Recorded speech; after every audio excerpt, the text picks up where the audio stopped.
Assalamualaikum warahmatullahi wabarakatuh. Perkenalkan, nama saya Rahmi Khairani, NIM 17029114. Di sini saya akan menjelaskan proposal yang telah saya buat yang berjudul Pengembangan Lembar Kerja Peserta Didik LKPD berbasis etnomatematika pada materi pola bilangan untuk meningkatkan pemahaman konsep siswa kelas 8 SMP 1 Rawa Selatan. Yang pertama kita lihat bab 1, pendahuluan. A. Latar belakang. Pendidikan merupakan salah satu aspek terpenting dalam kehidupan manusia.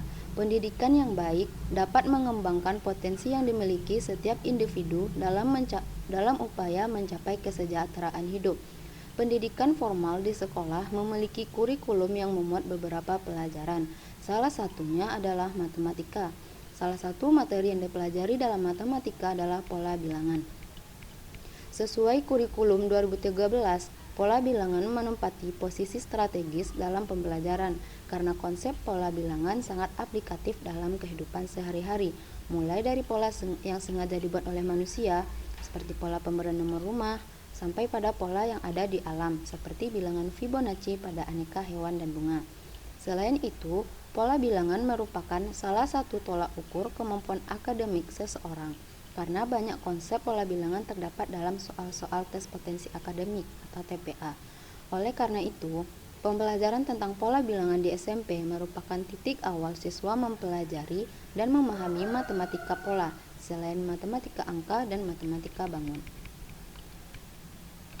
Berdasarkan hasil observasi yang dilakukan Fitri Diana, mengatakan pembelajaran pola bilangan dimulai dengan guru memberikan suatu barisan bilangan, lalu siswa diminta untuk mencari pola dari barisan bilangan tersebut. Selain itu, dalam pengajaran topik pola bilangan, guru berpedoman pada bahan yang digunakan tanpa merancang sendiri cara mengajar materi pola bilangan yang sebenarnya. Sementara, jika dianalisis, alur pembelajaran yang terdapat pada bahan ajar belum sepenuhnya memadai untuk membantu siswa dalam belajar. Beberapa peneliti sebelumnya juga menegaskan bahwa buku teks yang tersedia pada umumnya juga mendorong guru untuk mengajar secara mekanik dan algoritmik. Kemudian, siswa tersebut mengatakan bahwa guru dalam pembelajaran pola bilangan lebih memfokuskan siswa untuk mengingat rumus yang diberikan oleh guru. Kemudian, guru memberikan contoh soal dan latihan yang sama dengan contoh soal. Siswa tidak terlibat aktif dalam menemukan konsep matematika karena pembelajaran terpisah dengan pengalaman siswa itu sendiri, sehingga pembelajaran matematika belum efektif dan tepat sasaran. Pernyataan ini juga didukung oleh Hermina Disnawati pada tahun 2019 berdasarkan penelitiannya bahwa pola bilangan merupakan salah satu materi yang sulit dipahami siswa. Selain dipengaruhi metode pembelajaran, hal ini diduga terjadi karena siswa langsung berhubungan dengan konsep yang abstrak. Bahkan ada yang mengandalkan hafalan tanpa memahami esensi materi yang dipelajari. Menurut Koyimah, matematika dianggap menjadi mata pelajaran yang sulit bagi siswa karena para siswa jarang sekali dilibatkan atau diajarkan dalam pembelajaran konstektual, sehingga pengetahuan siswa terhadap matematika secara konstektual tersebut masih kurang. Siswa menganggap matematika adalah mata pelajaran yang menakutkan, membosankan, kurang menarik, dan jauh dari kehidupan sehari-hari. Padahal, matematika adalah pengetahuan yang melekat dalam aktivitas kehidupan. Salah satu aspek kehidupan sehari-hari yang erat kaitannya dengan matematika adalah budaya. Salah satu cara untuk mengatasi permasalahan di atas adalah dengan mengembangkan bahan ajar yang sesuai dengan kurikulum dan yang dekat dengan siswa, contohnya seperti budaya. Dengan adanya bahan ajar tersebut, siswa diharapkan bisa memahami materi pola bilangan tanpa konsep yang abstrak. Juga bisa membuat siswa terlibat aktif dalam pembelajaran dan lebih termotivasi dalam belajar. Pendidikan dan budaya adalah dua unsur yang tidak bisa dihindarkan dalam kehidupan sehari-hari, karena budaya merupakan kesatuan utuh dan menyeluruh yang berlaku dalam suatu masyarakat. Dengan menjadikan budaya sebagai sumber belajar matematika, dapat meningkatkan motivasi dan semangat belajar siswa.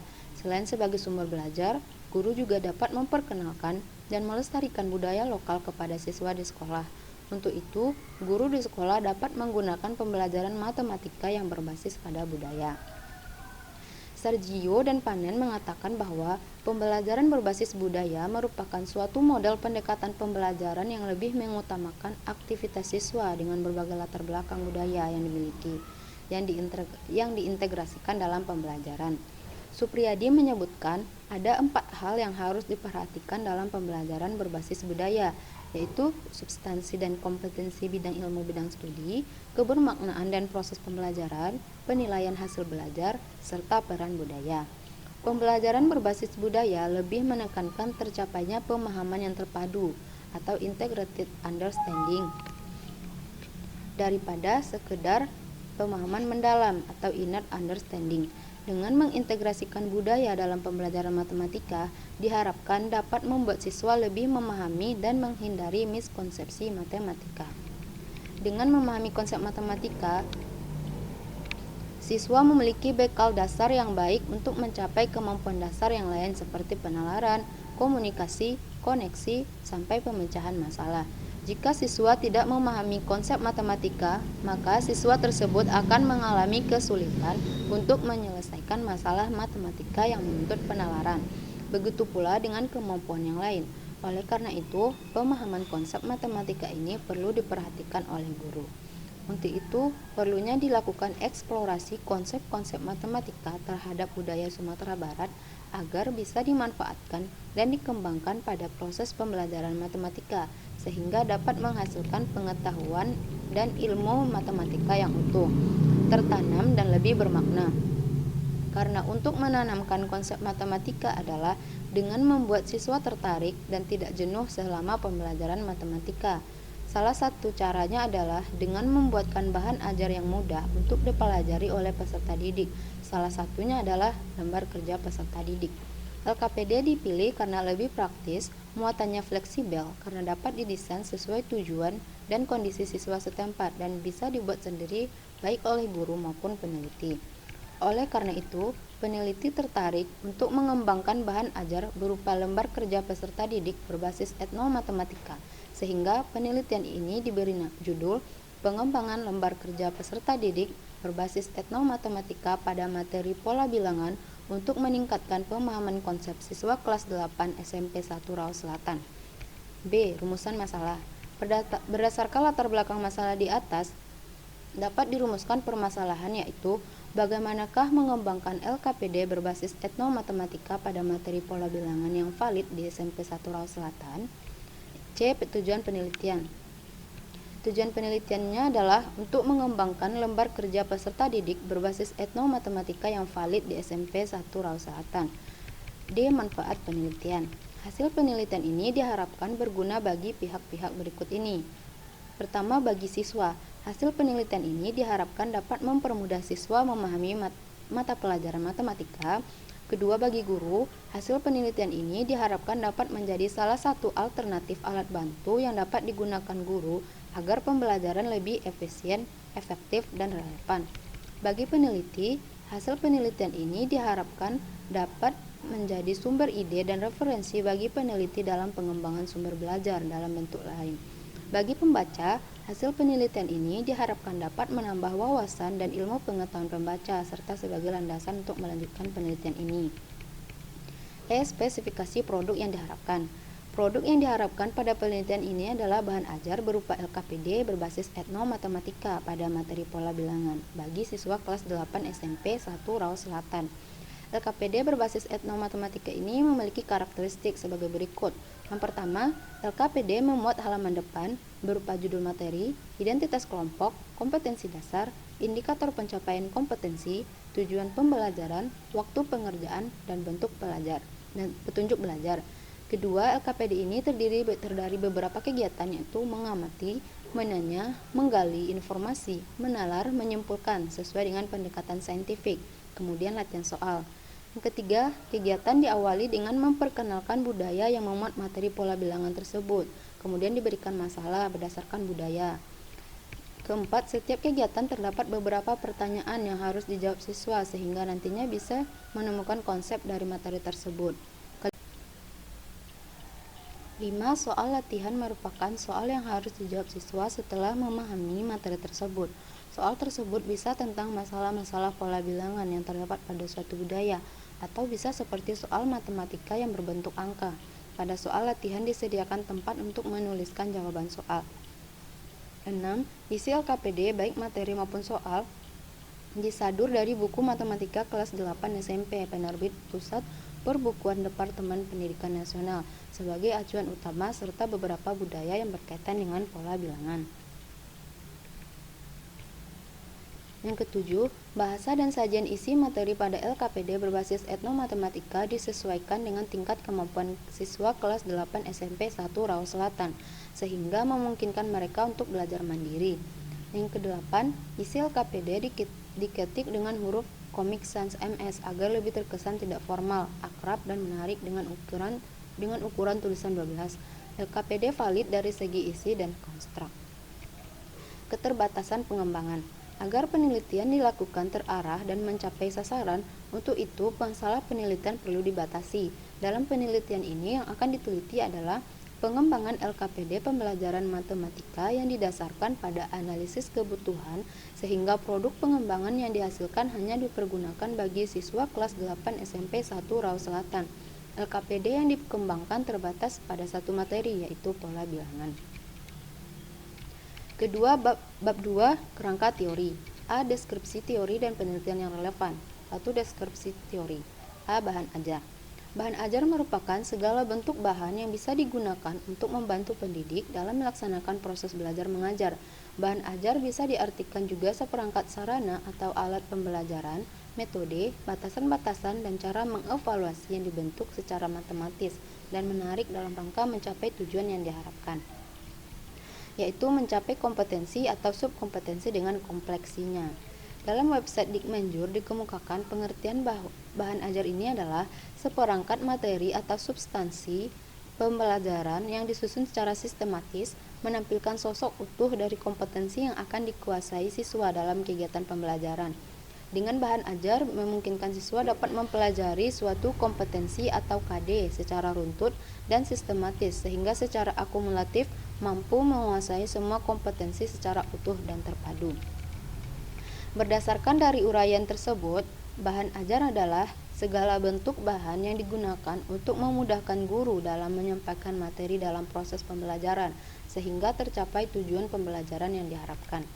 Berdasarkan bentuknya, bahan ajar menjadi 3 macam, yaitu bahan ajar cetak, bahan ajar audio, bahan ajar audio visual. Secara lebih spesifik, Daryanto mengemukakan jenis-jenis bahan ajar antara lain: A. Bahan ajar pandang atau visual, yang terdiri atas bahan cetak dan bahan non-cetak. Pada bahan cetak contohnya seperti handout, buku, modul, lembar kerja peserta didik, brosur, leaflet, wall chart, foto atau gambar. Pada non-cetak contohnya seperti model atau maket. Kemudian bahan ajar dengar, audio, seperti kaset, radio, piringan hitam, dan compact disc audio. Kemudian bahan ajar pandang dengar atau audio visual, seperti video compact disc dan film. Berikut adalah manfaat bahan ajar baik untuk pendidik maupun peserta didik. Yang pertama, manfaat bahan ajar bagi pendidik. Diperoleh bahan ajar yang sesuai tuntutan kurikulum dan sesuai dengan kebutuhan belajar peserta didik. Yang kedua, tidak lagi ketergantungan kepada buku teks yang terkadang sulit untuk diperoleh. Yang ketiga, memperkaya wawasan karena dengan menggunakan berbagai referensi. Yang keempat, menambah khasanah pengetahuan dan pengalaman pendidik dalam menulis bahan ajar. Yang kelima, membangun komunikasi pembelajaran yang efektif antara pendidik dengan peserta didik, karena peserta didik akan merasa lebih percaya kepada pendidiknya. Yang keenam, menambahkan angka kredit jika dikumpulkan menjadi buku dan diterbitkan. Nah, untuk peserta didik, manfaatnya adalah kegiatan pembelajaran menjadi lebih menarik, kesempatan untuk belajar secara mandiri dan mengurangi ketergantungan terhadap kehadiran pendidik. Yang ketiga, mendapatkan kemudahan dalam mempelajari setiap kompetensi yang harus dikuasainya. Seorang guru harus mampu mengembangkan bahan ajar karena beberapa bahan ajar tidak sesuai dengan karakteristik siswa, misalnya lingkungan sosial, geografis, budaya, dan lain-lain. Selain lingkungan sosial, budaya, dan geografis, karakteristik sasaran juga mencakup tahapan perkembangan siswa, kemampuan awal yang telah dikuasai, minat, latar belakang keluarga, dan lain-lain. Untuk itu, bahan ajar yang dikembangkan sendiri dapat disesuaikan dengan karakteristik siswa sebagai sasaran. Selanjutnya, pengembangan bahan ajar harus dapat menjawab atau memecahkan masalah ataupun kesulitan dalam belajar. Terdapat sejumlah materi pembelajaran yang seringkali siswa sulit untuk memahaminya ataupun guru sulit untuk menjelaskannya. Kesulitan tersebut dapat saja terjadi karena materi tersebut abstrak, rumit, asing, dan sebagainya. Untuk mengatasi kesulitan ini, maka perlu dikembangkan bahan ajar yang tepat. Apabila materi pembelajaran yang disampaikan bersifat abstrak, maka bahan ajar harus mampu membantu siswa menggambarkan sesuatu yang abstrak tersebut, misalnya dengan penggunaan gambar, foto, bagan, skema, dan lain-lain. Demikian pula materi yang rumit harus dapat dijelaskan dengan cara yang sederhana sesuai dengan tingkat berpikir siswa sehingga menjadi lebih mudah dipahami. Penelitian yang dilakukan ini adalah untuk mengembangkan bahan ajar cetak, yaitu lembar kerja peserta didik. Maka dalam penyusunan bahan ajar, di samping harus berintikan KD atau materi pokok bahan ajar, harus memperhatikan beberapa hal. Yang pertama, susunan tampilannya menyangkut urutan yang mudah, judul yang singkat, terdapat daftar isi, struktur kognitifnya jelas, rangkuman dan tugas pembaca. Bahasanya yang mudah, ini menyangkut tentang kosakatanya, jelasnya kalimat, jelasnya hubungan kalimat, kalimat yang tidak terlalu panjang. Yang ketiga, menguji pemahaman, ini menyangkut menilai melalui orangnya, checklist untuk pemahaman. Yang keempat, stimulan, ini menyangkut enak tidaknya dilihat tulisan, dan tulisan itu mendorong pembaca untuk berpikir, menguji stimulan. Yang kelima, kemudahan dibaca, ini menyangkut tentang keramahan terhadap mata atau huruf yang digunakan tidak terlalu kecil dan enak dibaca. Kemudian urutan teks yang terstruktur dan mudah dibaca. Materi instruksional juga menyangkut pemilihan teks, bahan kajian, lembar kerja. B. Lembar kerja peserta didik. 1. Pengertian lembar kerja peserta didik. Menurut Depdiknas, LKPD adalah lembaran-lembaran berisi tugas yang harus dikerjakan oleh peserta didik, biasanya berupa petunjuk, langkah-langkah untuk menyelesaikan suatu tugas dengan kompetensi dasar yang akan dicapainya. Sedangkan menurut Andi Prastowo, LKPD didefinisikan sebagai suatu bahan ajar cetak berupa lembar-lembar kertas yang berisi materi, ringkasan, dan petunjuk-petunjuk pelaksanaan tugas pembelajaran yang harus dikerjakan oleh peserta didik dengan mengacu terhadap KD. Hal ini sesuai dengan definisi LKPD menurut Trianto. Lembar kerja peserta didik atau LKPD menurut panduan peserta didik yang digunakan untuk melakukan pengembangan aspek kognitif maupun panduan untuk pengembangan semua aspek pembelajaran dalam bentuk panduan kegiatan penyelidikan atau pemecahan sesuai indikator. Jadi, dapat disimpulkan bahwa lembar kerja peserta didik atau LKPD adalah bahan ajar cetak berupa lembaran-lembaran yang berisi petunjuk belajar serta tugas-tugas agar anak dapat membangun sendiri pengetahuannya dalam belajar. Kedua, manfaat LKPD.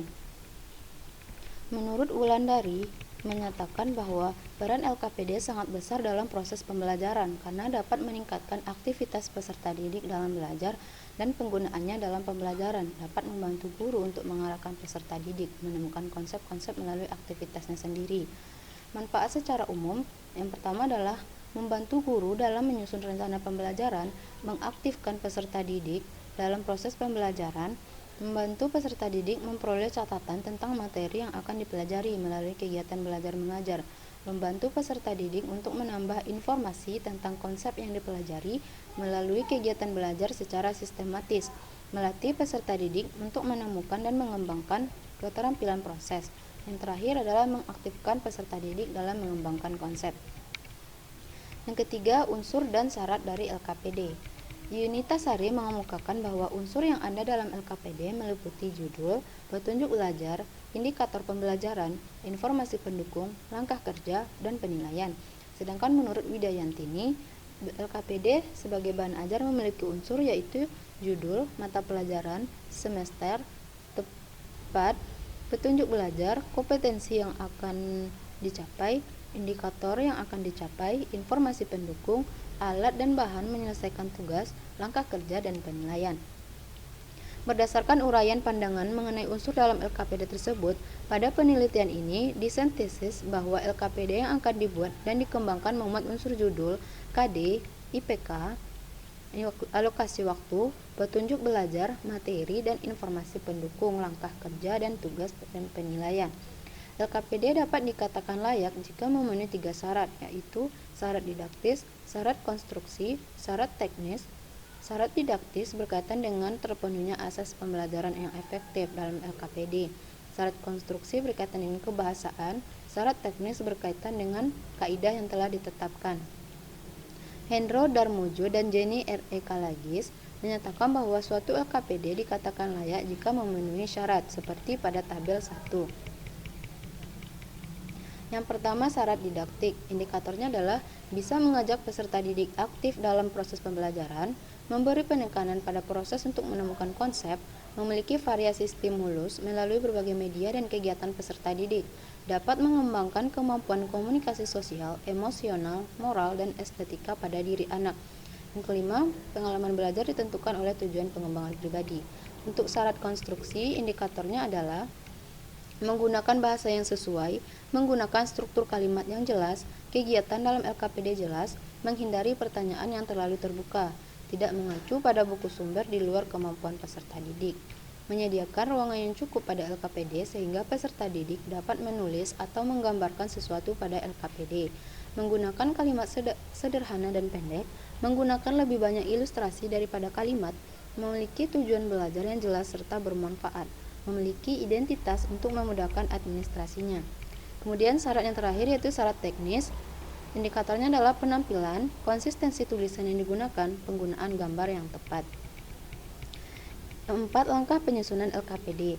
Menurut Andi Prastowo, langkah penyusunan LKPD dapat dilakukan sesuai dengan diagram di bawah ini, di mana yang pertama adalah kita menganalisis kurikulum tematiknya, kemudian menyusun peta kebutuhan LKPD, menentukan judul-judul LKPD, lalu menentukan KD dan indikator antar mata pelajaran, menentukan tema sentral dan pokok bahasan, menentukan alat penilaian, menyusun materi, memerhatikan struktur bahan ajar. Sedangkan kalau menurut Slamet Suyanto dan kawan-kawan, langkah penyusunan LKPD ini dimulai dari melakukan analisis kurikulum, kompetensi inti, kompetensi dasar, indikator dan materi pembelajaran, serta alokasi waktu, menganalisis silabus, dan memilih alternatif kegiatan belajar yang paling sesuai dengan hasil analisis KI, KD, dan indikator. Yang ketiga, menganalisis RPP dan menentukan langkah-langkah kegiatan belajar, menyusun LKPD sesuai dengan kegiatan belajar. C. Etnomatematika. Beberapa tahun belakangan ini mulai banyak dikaji penelitian yang menghubungkan antara matematika dan budaya. Menurut Schroyer et al., dari hasil pertemuan International Community of Mathematics Education menyebutkan bahwa permasalahan yang terkait dengan budaya mau tidak mau akan mengelilingi proses pembelajaran matematika, bahkan semua bentuk matematika. Karakteristik matematika yang abstrak menyebabkan banyak siswa masih berada dalam keadaan cemas jika mempelajari matematika, dan kebanyakan siswa mengalami kesulitan dalam aplikasikan matematika ke dalam situasi kehidupan sehari-hari. Ini menunjukkan bahwa belajar matematika siswa belum bermakna, sehingga pengertian siswa tentang konsep matematika sangat lemah. Oleh sebab itu, pembelajaran matematika sangat memerlukan pendekatan etnomatematika yang untuk mengajarkan konsep matematika yang abstrak kepada siswa. Etnomatematika ini sendiri pertama kali diperkenalkan oleh matematikawan Brazil, De Ambrosio pada tahun 1997. Pada awal perkembangannya, etnomatematika hanya berkaitan erat dengan masyarakat primitif dan belum melek huruf, bahkan mereka yang tidak pernah belajar matematika di sekolah. De Ambrosio memperhitungkan pertimbangan budaya di mana matematika muncul dengan memahami penalaran dan sistem matematika yang mereka gunakan. Etnomatematika juga dapat diartikan sebagai suatu antropologi budaya yang mengandung konsep matematis di dalamnya. Nilai matematis tersebut digali sehingga dapat dikaitkan dalam pembelajaran. Seorang guru dapat menjadikan hasil penggalian nilai matematis dalam budaya sebagai sumber belajar. Selain untuk memperkenalkan dan melestarikan budaya lokal, hal ini dapat menumbuh kembangkan variasi dalam pembelajaran matematika. Hal ini dapat berdampak pada tumbuhnya minat belajar matematika siswa. Selain itu, dapat mempermudah pemahaman siswa terhadap pembelajaran yang dikaitkan dengan langsung dengan budaya. Etnomatematika adalah praktik matematika dalam kelompok budaya. Lebih lanjut, Vasquez menjelaskan bahwa etnomatematika tidak hanya membahas pengetahuan matematika, tetapi juga bahasa, nilai perilaku, pengetahuan, dan praktek kelompok budaya yang menyebar di lingkungan tertentu. Hal ini diperkuat dengan hasil penelitian Dahlan dan Permatasari menunjukkan bahwa bahan ajar yang berbasis etnomatematika memfasilitasi siswa dalam mengkonstruksi pengetahuan matematika secara induktif. Hasil penelitian Pangestu dan Santi menunjukkan bahwa terdapat korelasi yang cukup tinggi antara pengaruh pembelajaran matematika yang realistik terhadap kesenangan belajar siswa. Dengan demikian, upaya ini dapat mempengaruhi minat siswa untuk mempelajari matematika yang dapat ditemukannya dalam kehidupan sehari-hari. Etnomatematika memberikan makna konseptual yang diperlukan untuk banyak konsep matematika yang abstrak. Bentuk aktivitas masyarakat yang bernuansa matematika yang bersifat operasi hitung dan dipraktekkan dan berkembang dalam masyarakat, seperti cara menjumlah, mengurang, membilang, mengukur, menentukan lokasi, merancang bangun, jenis-jenis permainan praktekan anak-anak, bahasa yang diucapkan, simbol tertulis, gambar, dan berbeda fisik. Gagasan matematika mempunyai nilai matematika yang dapat diterapkan dalam kehidupan sehari-hari oleh masyarakat pada umumnya. Adapun aktivitas etnomatematika yang dapat dilihat adalah aktivitas membilang, mengukur, menentukan arah dan lokasi, aktivitas rancangan bangun, aktivitas dalam bermain. D. Pola bilangan. Pola bilangan merupakan salah satu materi matematika pada tingkat SMP kelas 8, di mana materi ini sering juga digunakan untuk menyelesaikan beberapa permasalahan dalam kehidupan sehari-hari. Pengenalan pola bilangan adalah komponen penting keberhasilan dalam matematika. Siswa di semua tingkatan harus diberikan kesempatan untuk menyelidiki dan mengungkap pola di sepanjang karir matematika mereka. Oleh karena itu, pembelajaran materi pola bilangan penting diberikan kepada siswa untuk membekali mereka dalam menyelesaikan permasalahan yang nyata. Definisi pola telah banyak diungkapkan oleh beberapa peneliti. Salah satunya adalah pendapat Guerrero dan Rivera tentang pola, yaitu aturan antara anggota-anggota sebuah barisan objek matematika. Selanjutnya, Birken dan Nikon mendefinisikan pola sebagai pengaturan kata-kata, bilangan, atau bentuk yang bisa dikenali. Sedangkan Mulligan dan Mitchell-Moore menyebutkan bahwa pola matematika dapat dideskripsikan sebagai keteraturan objek yang dapat diprediksi, melibatkan numerik, spesial, atau hubungan logis. Tim peneliti Matt-Gens membagi pola menjadi pola berulang, pola berkembang. Salah satu pola berkembang yaitu berkembang linear. Dalam konteks pola bilangan, maka pola berkembang linear adalah pola berkembang dengan selisih tiap sukunya, sama atau konstan. Pola ini berhubungan dengan generalisasi. Mana Kapur mendefinisikan generalisasi merupakan jangkauan dari penalaran dan komunikasi yang diperluas melampaui beberapa kasus yang fokusnya tidak lagi berada pada kasus itu sendiri, melainkan pada pola, prosedur, struktur, dan hubungan di antara kasus tersebut. Dalam kaitannya dengan konteks pola, Beatty dan Bruce mendefinisikan generalisasi pola sebagai penentuan aturan yang memungkinkan untuk menjadi sebuah prediksi suku tertentu pada suatu barisan bilangan. Pola bilangan sangat mudah kita temukan dalam kehidupan sehari-hari, contohnya dalam budaya, baik itu tarian, alat musik, dan aktivitas manusia lainnya. Pada tari, dapat kita lihat pada tari indang, di mana barisan dari penari tersebut membentuk pola bilangan, yaitu pola bilangan ganjil untuk barisan penari laki-laki dan pola bilangan genap untuk barisan penari perempuan. Dapat dilihat pada gambar 2. Kemudian, pola juga dapat kita lihat pada penanaman padi oleh petani di Pasaman, di mana untuk menanam padi, biasanya jarak antar barisannya mempunyai pola, di mana dua baris jaraknya akan dekat, sedangkan untuk baris ketiga jaraknya akan jauh. Antara baris ketiga dan keempat jaraknya akan sama dengan baris ke-1 dan ke-2. Kemudian, materi pola ini juga dapat kita temukan pada pola kain songket. Biasanya pola yang ditemukan pada kain songket berupa pola gambar. Berikut adalah contoh kain songket yang bisa kita temukan pola bilangan di dalamnya. Pemahaman konsep. Pemahaman konsep pada dasarnya terdiri dari dua kata, yaitu pemahaman dan konsep.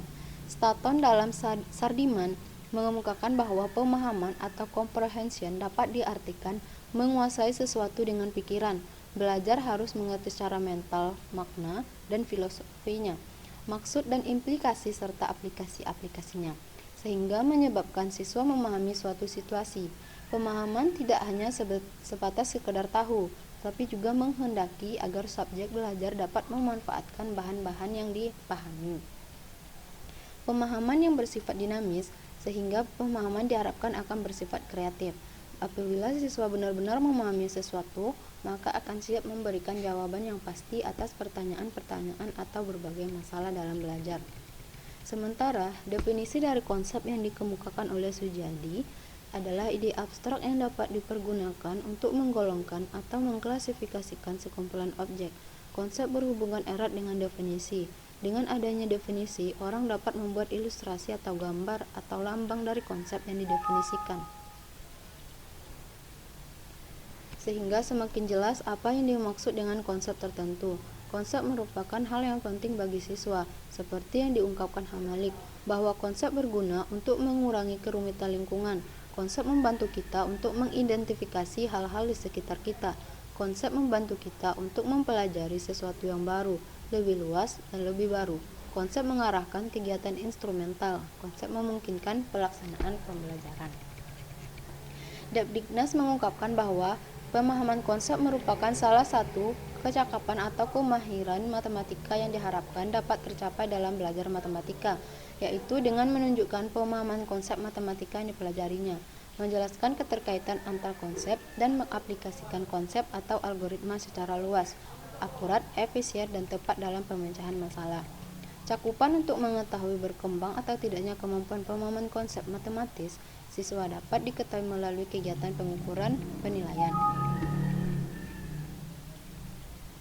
Berikut adalah indikator dari kemampuan pemahaman konsep yang dijelaskan pada Peraturan Dirjen Dikdasmen Depdiknas nomor 506 pada tahun 2004, di mana yang pertama adalah menyatakan ulang suatu konsep, yang kedua mengklasifikasikan objek menurut sifat tertentu sesuai dengan konsepnya, memberi contoh dan non-contoh dari konsep, menyajikan konsep dalam berbagai bentuk representasi matematis, mengembangkan syarat perlu dan syarat cukup dari suatu konsep, menggunakan, memanfaatkan, dan memilih prosedur atau operasi tertentu, mengaplikasikan konsep atau algoritma pada pemecahan masalah.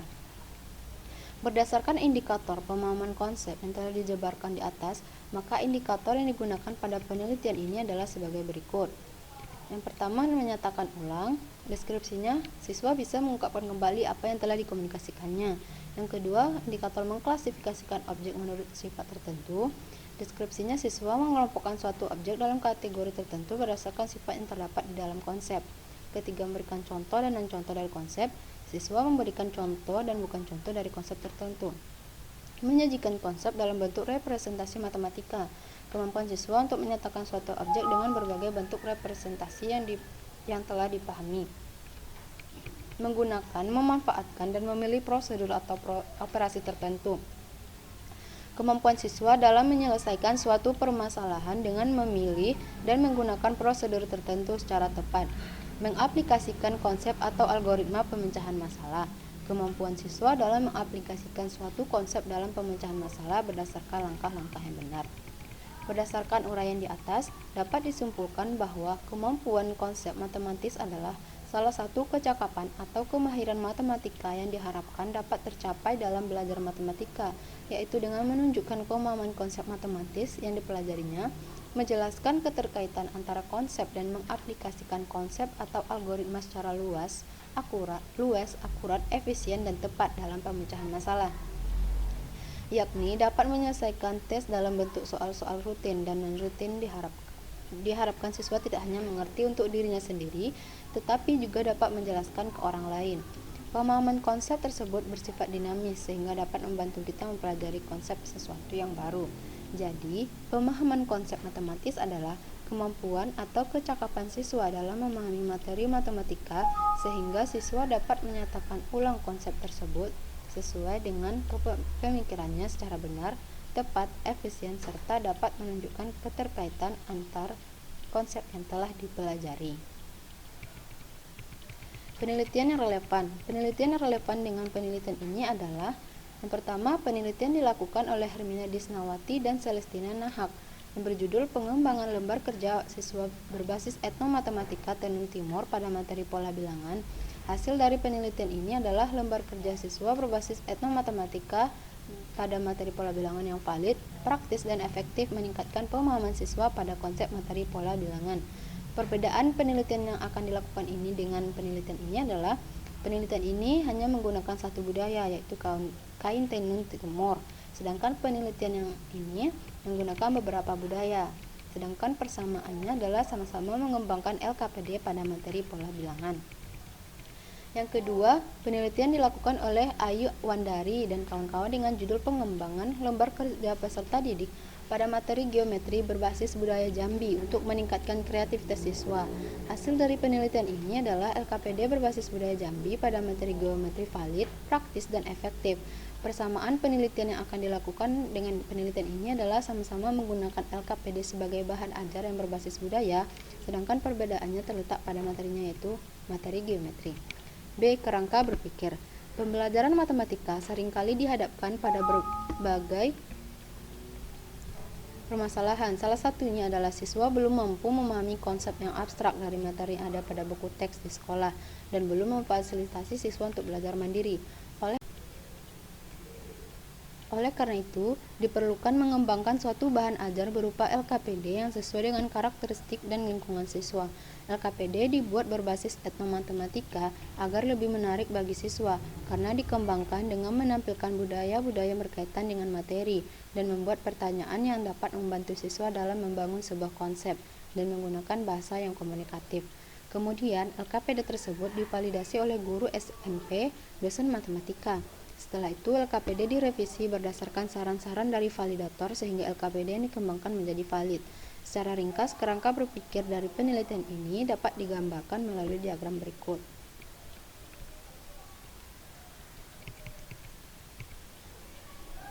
Di mana latar belakangnya adalah bahan ajar belum sepenuhnya dapat membantu siswa memahami konsep abstrak pola bilangan karena isi dari bahan ajar belum dekat dengan kehidupan siswa. Solusinya adalah perlu mengembangkan LKPD berbasis etnomatematika yang dapat meningkatkan pemahaman siswa.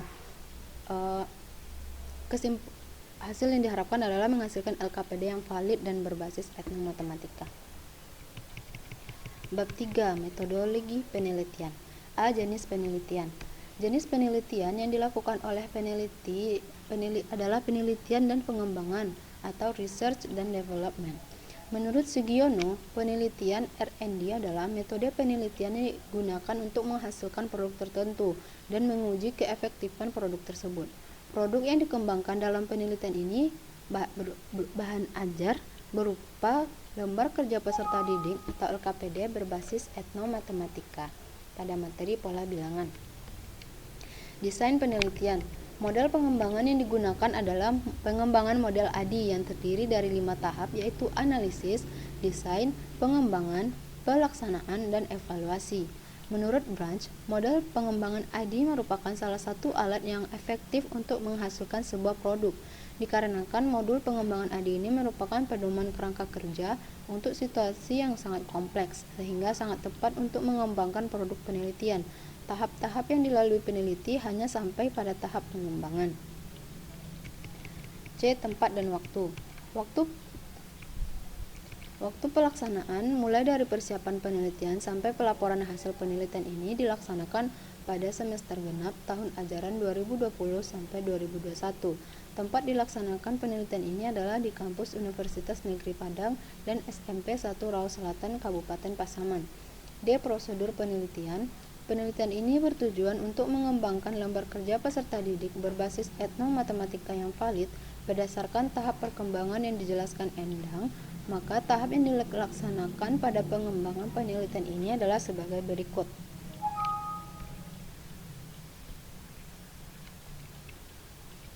1. Tahap analisis. Pada tahap ini, kegiatan utama adalah menganalisis perlunya pengembangan model, metode pembelajaran baru, dan menganalisis kelayakan dan syarat-syarat pengembangan model atau metode pembelajaran. Menurut Branch, tujuan dari tahap analisis ini yaitu untuk mengidentifikasi kemungkinan penyebab kesenjangan yang terjadi. Proses yang dilakukan adalah sebagai berikut. Analisis silabus bertujuan untuk mengetahui apakah materi yang diajarkan sudah sesuai dengan kompetensi dasar yang telah ditetapkan. B. Analisis buku teks pembelajaran matematika untuk melihat kesesuaian isi buku dengan kompetensi dasar yang harus dicapai siswa. Buku-buku yang telah sesuai akan digunakan sebagai acuan penyusunan konsep, contoh soal dan latihan pada lembar kerja peserta didik. Yang ketiga adalah analisis beberapa budaya sebagai literatur terkait dengan pengembangan lembar kerja peserta didik. Yang keempat adalah analisis karakteristik siswa untuk memudahkan menyusun tingkat bahasa dalam lembar kerja peserta didik dan kesukaran soal. Yang kelima adalah wawancara dengan siswa dan guru. Yang kedua adalah tahap perancangan atau desain. Pada tahap ini dilakukan perancangan pengembangan lembar kerja peserta didik berupa rancangan awal yang sesuai dengan analisis yang telah dilakukan sebelumnya. Tujuan tahapan ini adalah menyiapkan prototipe perangkat pembelajaran. Pada tahap ini, yang dilakukan adalah merancang LKPD pola bilangan yang sesuai dengan KD yang telah ditetapkan. Lembar kerja peserta didik ini terdiri dari 2 kegiatan belajar, yaitu yang pertama adalah kegiatan belajar 1 mengenai konsep menentukan persamaan dari suatu barisan bilangan. Yang kedua adalah mengenai menentukan persamaan dari suatu konfigurasi objek. Setiap kegiatan belajar memuat materi, contoh pola yang terdapat dalam budaya, kemudian latihan soal. Yang ketiga, tahap pengembangan atau development. Tahap ini berisi kegiatan realisasi produk. Kerangka lembar kerja peserta didik yang masih konseptual direalisasikan menjadi produk yang siap diimplementasikan. Pada tahap ini, tindakan yang dilakukan adalah memvalidasi lembar kerja peserta didik. Ada 2 macam validasi yang digunakan pada LKPD. Yang pertama adalah validitas isi, yaitu apakah LKPD telah dirancang sesuai dengan silabus mata pelajaran matematika SMP kelas 8. Yang kedua adalah validitas konstruk, yaitu kesesuaian komponen LKPD dengan indikator yang telah ditetapkan. LKPD yang sudah dirancang akan dikonsultasikan dan didiskusikan dengan validator, yaitu guru SMP, dosen matematika, dan pakar bahasa Indonesia. Kegiatan validasi dilakukan dalam bentuk mengisi lembar validasi LKPD dan diskusi sampai diperoleh LKPD yang valid dan layak untuk digunakan.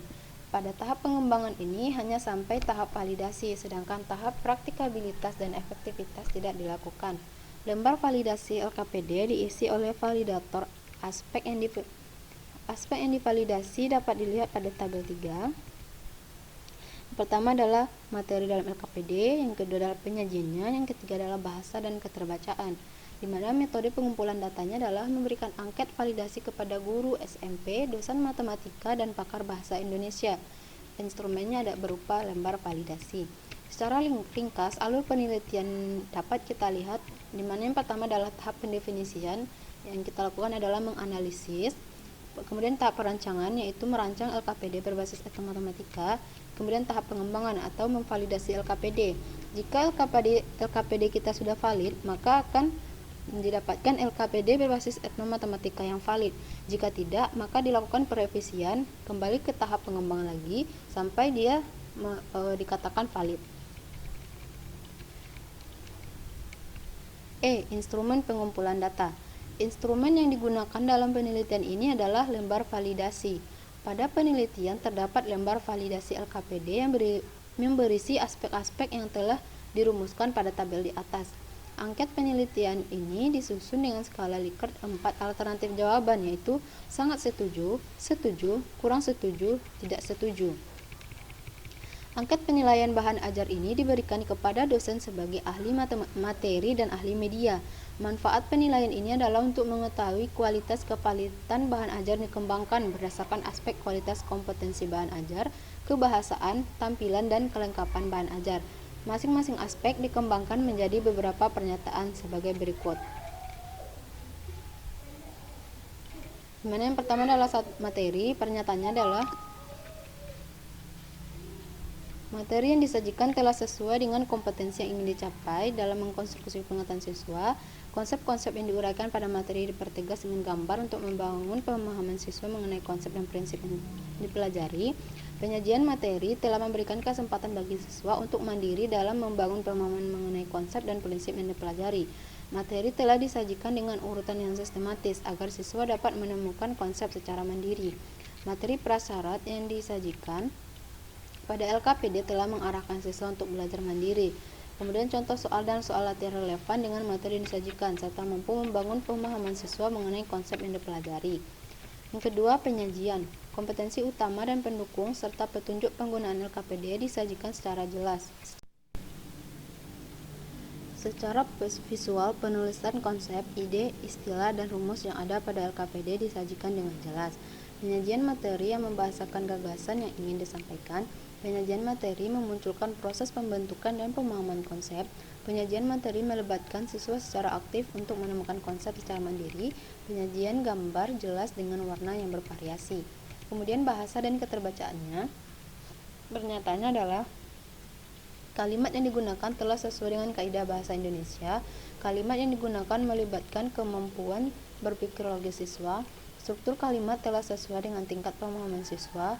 Bentuk dan ukuran huruf LKPD telah sesuai dengan kapasitas keterbacaan. Kalimat yang digunakan dalam penyajian LKPD tidak memberikan makna ganda atau ambigu. Berikut adalah skala penilaian pada lembar validasi menggunakan skala Likert sebagai berikut, di mana bobot penilaian untuk keterangan sangat setuju yang disimbolkan dengan SS adalah 4, setuju yang disimbolkan dengan S adalah 3, kurang setuju yang disimbolkan dengan KS adalah 2, terakhir adalah tidak setuju yang disimbolkan TS, bobotnya adalah 1. F. Teknik analisa data. Terdapat dua jenis data, yaitu data kualitatif dan data kuantitatif. Data kualitatif yaitu terdiri dari kritik dan saran pada lembar penilaian LKPD oleh validator, dianalisis secara deskriptif kualitatif. Hasil analisis ini dapat digunakan sebagai acuan untuk merevisi LKPD yang dikembangkan. Kemudian data kuantitatif. Data kuantitatif dalam penelitian ini didapat dengan beberapa bahan. Tahap pertama yaitu merubah hasil data kualitatif dari skala Likert pada angket menjadi data kuantitatif. Selanjutnya adalah menghitung rata-rata jumlah skor yang kemudian dikonversi kembali menjadi data kualitatif. Untuk menyusun rata-rata skor dan kualifikasinya perlu disusun tabel klasifikasi penilaian. Data yang diperoleh melalui berbagai instrumen dianalisis secara kualitatif dan kuantitatif. Data dari hasil lembar validasi LKPD kemudian digunakan teknik statistik deskriptif untuk menarik kesimpulan yang bersifat kualitatif. Teknik analisa data dari instrumen validasi adalah hasil validasi dari validator terhadap seluruh aspek yang dinilai, disajikan dalam bentuk tabel. Selanjutnya dicari rata skor tersebut dengan menggunakan rumus R sama dengan sigma I dari 1 sampai N VI dibagi N, dengan R adalah rata hasil penilaian dari para validator, VI adalah skor hasil penilaian validator KI, dan N merupakan banyaknya validator. Kemudian rata yang didapatkan dikonfirmasikan dengan kriteria yang ditetapkan. Cara mendapatkan kriteria tersebut adalah sebagai berikut. A. Rentangan skor mulai dari 1 sampai 4. Kriteria dibagi atas 4 tingkatan. Istilah digunakan disesuaikan dengan aspek-aspek yang bersangkutan. Yang ketiga adalah rentangan rata dibagi menjadi 4 kelas interval. Lalu dihitung rata semua aspek untuk LKPD. Untuk menentukan tingkat kevalidan LKPD, digunakan kriteria sebagai berikut ini. Bila R besar dari 3,5, maka LKPD dikategorikan sangat valid. Bila R besar dari 2,5 atau kecil sama 3,25, maka LKPD dikategorikan valid. Bila R besar dari 1,75 kecil sama 2,5, maka LKPD dikategorikan kurang valid. Dan jika R kecil sama 1,75, maka LKPD dikategorikan tidak valid. Nah, cukup sekian penjelasan proposal yang telah saya buat. Saya ucapkan terima kasih dan assalamualaikum warahmatullahi wabarakatuh.